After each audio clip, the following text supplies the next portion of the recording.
Hi, I'd like to share a few thoughts with you that I had today regarding the documentary of the Chicago Bulls' run for a sixth championship, The Last Dance. I watched episode 5 and 6 last night, and like every other basketball fan, I was amazed at some of the things that I saw. It's really an intriguing insight into what was going on behind the scenes. But I noticed something really interesting that was not what I expected, and I'd like to share it with you.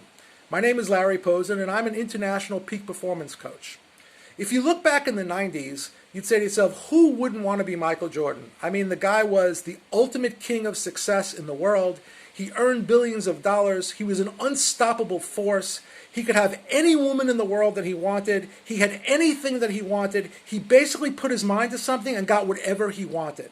And yet when you look at episode 6, he says a very interesting thing. He says to himself, I don't think anybody would want to be Michael Jordan if they really knew what I went through. They show a scene of him sitting alone in a hotel room, and he says, I'm a prisoner. I can't even leave my hotel room because of all the fame and fortune that I've achieved. You know, I don't think anything is by accident. And we look at this coronavirus and the way the creator of the world has sent this upon us to teach us lessons. We can't earn a living. We're stuck alone in a room. We can't become famous. We can't succeed. Materialism has knocked down to zero. And I'm wondering to myself, why would this vision into the hypothetical material king of success be given to us now?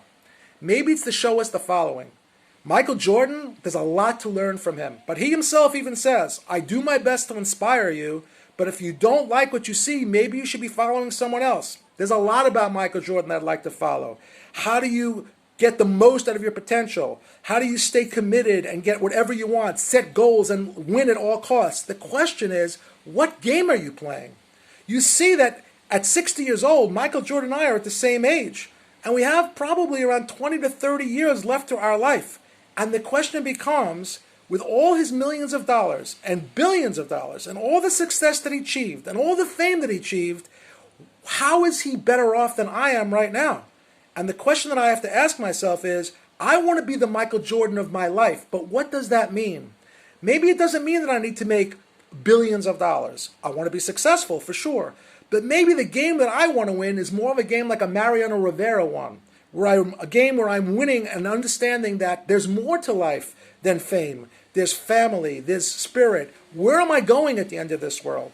The big question that I have to ask myself is, at 60 years old, with all his billions of dollars, would I really rather be Michael Jordan, or would I rather be me? A person who's focused on how to be better, how to grow spiritually, how to get closer to my source. Because at the end of the day, we're both going to the same place. And he's already noticing when he looks back that all the fame that he had, all the money that he had, all the success that he had, really did not get him anything but a prison cell. So my question to you is this. You want to learn something from Michael Jordan? Learn how to be the best. Learn how to reach your potential. Learn how to commit to winning the game. The question is, what game do you want to succeed at? I want to succeed at the game of life, the game which recognizes a creator of the world, a spiritual energy that will give you anything that you want to have if you focus on the goodness of life. And I'm not saying Michael Jordan is not a good person. I don't know him. He seems like a great guy, but he himself is looking back in retrospect and saying, it didn't work for me. I was stuck in a prison cell. Mickey Mantle, before he died, said, don't live the life that I lived. Live something deeper.